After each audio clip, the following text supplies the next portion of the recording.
কই হলে? হ্যাঁ ভাই, আর কই থাকবেন? যাবা কবে? এসে বাড়িতে যাবা কবে? ভাইয়া বাড়িতে যাব হচ্ছে 8 তারিখে যাব। 8 তারিখ যাব। তাই এর আগে একটু সময় দিতে পারবা না? না ভাইয়া, হবে না। কেন? আমার একটু সময় দাও না, এর আগে ঘন্টাখানেক বেশি সময় তো লস হবে না।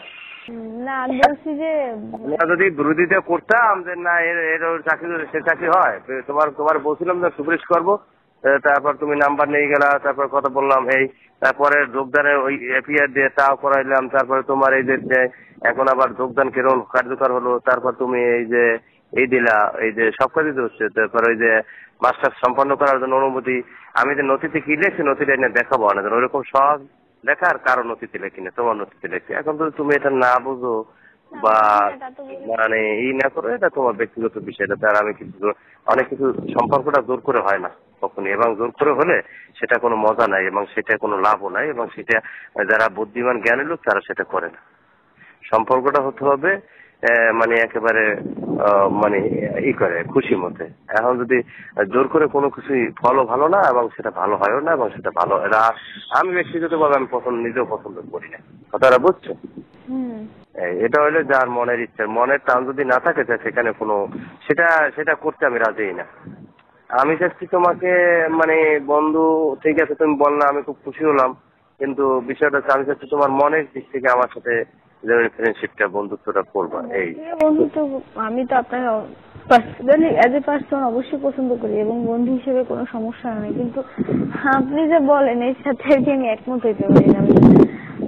না ওটা তো তোমাকে তো ওটা তো আর স্থায়ী কিছু না এবং ওটা ঘন কিছু না। ওটা হয়তো বা তোমাকে গল্প করলাম, ভালো লাগছে, 30 বছর একসাথে চাকরি করবো, হয়তো বা একবার তোমার সাথে একটু এনজয় করলাম, এই আর কি। আর তো এটা এর সাথে আর বেশি কিছু না। সেটা ঠিক আছে ভাই, কিন্তু ওই এনজয়টা এটা তো তোমার ক্ষতিও হবে না আর কিছু হবেও না, মানে তোমার বরং উপকার হবে এবং তোমার মনটাও স্বাচ্ছন্দ্য থাকবে, আমার মনটা ভালো থাকবে। তা না হইলে হবে কি, আমার মনটাও খুব খারাপ থাকবে আর তোমার মনটাও খারাপ থাকবে। এটা নিয়ে যেহেতু তুমি, এটা আমি বলতাম না, বলতে এই কারণে তুমি যেহেতু ইউনিভার্সিটি স্টুডেন্ট, তোমার মনটা খুব বড়, ব্রড মাইন্ডেড। আর যারা কলেজে পড়ে তাদের মনও না এবং তাদের মনটাও খুব ছোট, তারা না। ইউনিভার্সিটি মনটা খুব ব্রড মাইন্ডেড। কেন আমি বিশ্ববিদ্যালয়ে পড়ছি, আমি জানি আমার অনেক বান্ধবী ছিল, বন্ধু বান্ধব ছিল। আমি সিটি ইউনিভার্সিটি সার্টিফিকেট বাইস ছিলাম এবং সিটি ইউনিভার্সিটিতে আমি একমাত্র ব্যক্তি যে আমার কোমরে 9 mm থাকতো এবং আমি ক্যাডার লাইনে রাজনীতি করছি। ওই যে আজমান আসিফ যে চিটাগাং মহানগরীর মেয়র হয়েছে, সেই আমার নেতা। কথা বুঝছো? তো আমার মনটা, আমি অনেক মেয়েদের অনেক লোকের হেল্প করছি, উপকার করছি আমার জীবনটা। ঠিক আছে ভাইয়া, কিন্তু ব্রডব্যান্ডে হইলে কি হয় এনজয় এরকম করে না, সেটা না, আমি ওইটা বলছি এই অর্থে বুঝেছি না, এটা তারা মাইন্ড করে না, কিন্তু ওই জায়গাগুলো ছোট মনে হয়েছি, তারা এইসব কুটিরতা নিয়ে তাদের ভিতরে অসাধ্য বেশি এবং ওই মনটাও খারাপ, তারা এটা নিয়ে বেশি চিন্তা ভাবনা করে। ঠিক আছে, কিন্তু আমি সেইটা বলছি ইউনিভার্সিটি সিস্টেমের ব্রডব্যান্ড অবশ্যই হওয়া উচিত, কিন্তু এইসব ব্যাপারে ব্রডব্যান্ড হওয়া কি ঠিক? এইটা আমি এই সেন্সে বলছি, যেহেতু বিদেশে যারা ইউনিভার্সিটি পড়ে বড় বড় ফ্যামিলির মেয়ে ছেলে বা যেখানে যা যায়, এটাকে তারা ফ্রেন্ডস হিসেবে কোনো মাইন্ড করে না। মানে জাস্ট এটা তো আমার নিজের শরীরের চাহিদার জন্য অনেক সময় করি, ভালো লাগলো করলাম, করবো না, এইরকম অনেক বিষয়। এটা তো বাংলাদেশ, আর আমাদের সমাজে তো এভাবে অ্যাভেলেবেল না। আমাদের সমাজে আমাদের সোসাইটি এটা অ্যাকসেপ্ট করে না, এটা ঠিক আছে, কিন্তু আমাদের সমাজে সেটা অ্যাকসেপ্ট করে গোপনীয় বিষয় মনে, আমি সেই বিষয়টা আগেই বলছি। সেটা ঠিক আছে, কিন্তু তারপরে ব্যাপার হচ্ছে আমি পার্সোনালি না এগুলো সাপোর্ট করি না, যে অবশ্যই কিছু জায়গায় অনেস্টি তো থাকা উচিত, তাই না? একটা মেয়ের এইসব ব্যাপারে অন্তত সিনসিয়ার হওয়া উচিত। এখন বিষয়টা হচ্ছে তাহলে হলো, কথা হলো কি, এদের পরে তুমি সময় দেবা, এর আগে দিতে পারবা না, এই তো। আমি হয়তো আপনি যেভাবে বলতেছেন, আমি হয়তো আপনার বন্ধু হিসেবে বা একসাথে জব করি, অবশ্যই আমি আপনার জুনিয়র কলিগ, আর গল্প করতে পারি, চা খাইতে পারি, আড্ডা দিতে পারি, কিন্তু ওভাবে আপনি যে বলছেন এইটা ভাইয়া আমার পক্ষে মনে হয় সম্ভব হবে না। আমি আপনার ঘুরাইতে চাই না, কথা দিয়েও নষ্ট করতে চাই না, যে একটু অন্য জায়গায় মানুষ, মানে এরকম এগুলো পার্সোনালি পছন্দ করে না। এইভাবে এনজয় করাটা, এনজয় তো কত ভাবে করা যায়, তাই না? একসাথে বন্ধু হিসেবে থাকলেই এসবের মধ্যে জড়াইতে হবে এমন তো কোনো কথা না। এটা কথা তোমাকে প্রথম প্রসঙ্গে আনি না, এটা আমরা গল্প করবো, কথা বলবো, তারপরে এই বিষয়টা, কিন্তু তুমি যে বিষয়টা প্রথম নিয়ে আসো একেবারে সম্ভবই না। এটা তোমার মনের বিষয়, তোমার অভিব্যক্তি, এটা তো এটা দিয়ে আপনার সাথে আমার ভালো সম্পর্ক থাকুক সারা জীবন, যতদিন বেঁচে আছি বা যতদিন এখানে চাকরি করছি, এটা আমি চাই। আপনি আমি যতটুকু জানি আপনি কখনো কারো ক্ষতি করেন না, ইনশাল্লাহ করবেনও না। কারণ মানুষের আমার ক্ষতি করার কি, আমি তো তোমার সাথে আমি খুব ইন্টারেস্টেড এবং তোমাকে আমি পছন্দ করি। এখন আমার যদি একবার আমার মনের ইচ্ছা আমাকে যদি তুমি একটু খুশি না করো, এটা তোমার ব্যক্তিগত বিষয়। আমি তো আর তোমাকে চিরস্থায়ী হিসেবে চাই না এবং তোমার ক্ষতিও চাই না, তোমার উপকারী চাই, ভালো চাই। যদি একবার মনে করো যে না ভাইয়াকে একটু খুশি করতে হবে, সেটা তোমার ব্যক্তিগত বিষয় এবং আমি সেই খুশি করার কাজ করছি কিনা বা করতেছি কিনা সেটাও একটা বিষয় তোমার দেখতে হবে, তাই না? এটা ঠিক আছে, কিন্তু খুশি আমি মানে যেটাই করবো পার্মানেন্ট করতে চাই, যেটা সত্যি কথা। যে আমি আমার লাইফে উইদাউট তোমাকে ম্যারেজ প্রমাণ করতে আমি নিষেধ করছি, কিন্তু তার বস্তু এটা না, এটা না মানে তুমি যদি আমার সাথে একটু একবারই করো সেটা কি দোষের কিছু? দোষের কিছু নয়, যে করে তার বয়সে বারবারই আগাইতে পারে, কিন্তু যে না না, বারবার বারবার আমি না তো আমি তোমাকে আমি আপনাকে বলি, ধরেন যদি পূর্বের একটা অভিজ্ঞতা থাকতো তাইলে আর এটা ব্যাপার ছিল না, ওকে লেটস গো। কিন্তু এটা তো এমন না, এখন পর্যন্ত সেই জায়গাটা নিজেকে ধরে রাখছি। তো এইটা ভাই এত মানে কি বলে, যতটা আপনি ইজি ভাবতেছেন অতটা ইজি না আমার কাছে, না আর কি। আর আমি বললাম না, আমি আপনার এটা সামনে তোমার বসে ব্যক্তিগত বিষয়। তুমি যদি আমাকে একেবারে নাই দিতে চাও সেটা তোমার বিষয়, এটা নিয়ে তো আর আমি বাড়াবাড়ি করবো না। তো এটা তো তোমার ব্যক্তিগত, কেন তোমার সাথে তো আমার মনে হয় অলরেডি কথা হয়ে গেছে সম্পূর্ণ, ঠিকঠাক হয়ে গেছে। এখন আবার তুমি মাঝে এই কথা বলো। তবে আপনি এভাবে আমি তো আপনার সবসময় বলছি হ্যাঁ আপনি আমার ফ্রেন্ড, এটা আমি কখনোই অস্বীকার করিনি, এখন পর্যন্তও না। কিন্তু এই পথগুলোতে আমি তো সেদিন আপনাকে সামনাসামনি বলে আসলাম যে আমি এই পথগুলো জাগাইতে পারবো না। আমি এমনিতে বললাম না, ভালো সম্পর্ক তো অনেক ভাবেই রাখা যায়, বলেন। ঠিক আছে, এটা ভালো, তাই ভালো থাকো, তোমার বিষয়। আপনি কি রাগ করলেন বা কষ্ট পেলেন কোনোটা? তাহলে আমি সরি। না, কষ্ট পাওয়ার কথা, এটা রাগ পাওয়ারই কথা। মানে এটা তো আমি, সে তো তোমার কাছে অনেক আশাবাদী ছিলাম এবং আমি এটারে আমি অনেক আশাবাদী ছিলাম। এখন তুমি যখন ডাইরেক্ট এরকম কথা বলো তখন তো আর আগানো সম্ভব না এবং এটা তো দৌড়াদৌড়ির বিষয় না, এটা মনের বিষয়। এবং সেখানে আমি আর কি বলবো।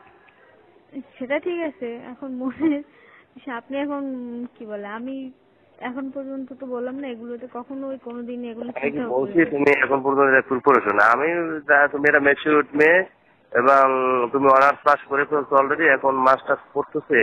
তুমি তো আর ছোট মেয়ে না, তাই না? তাই এখানে তো আর ওরকম ভয়ের কিছু নেই। তুমিও ম্যাচিউরড, আমিও ম্যাচিউরড, তুমিও ভালো বন্ধু বোধ, আমি ভালো বন্ধু, যাতে কোনো কারোই কোনো ক্ষতি হবে না।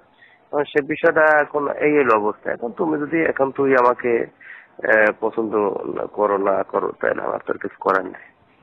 আমি যা যা করার তোমার জন্য করছি করবো, এটা তোমার বিষয়।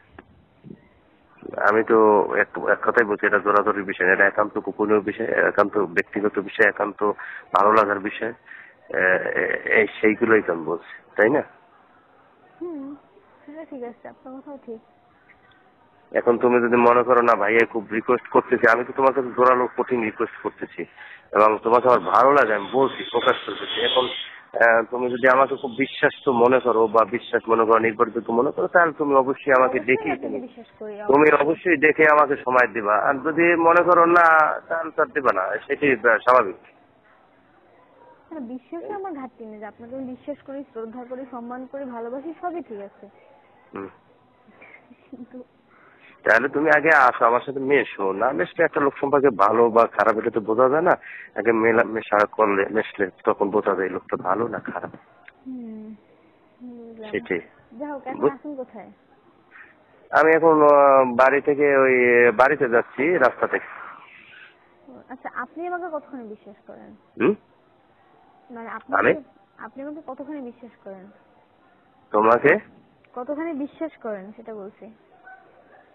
এসব বিষয়ে বিশ্বাস আমি কম না, অনেকই বিশ্বাস করি, বেশিরভাগই বিশ্বাস করি এবং আমি তোমাকে বিশ্বাস করছি বিদায় তো এই বই প্রকাশ গুলো করি। বিশ্বাস না করলে এগুলো করা কোন প্রকার সম্ভব?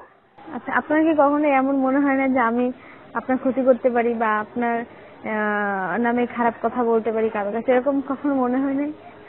না।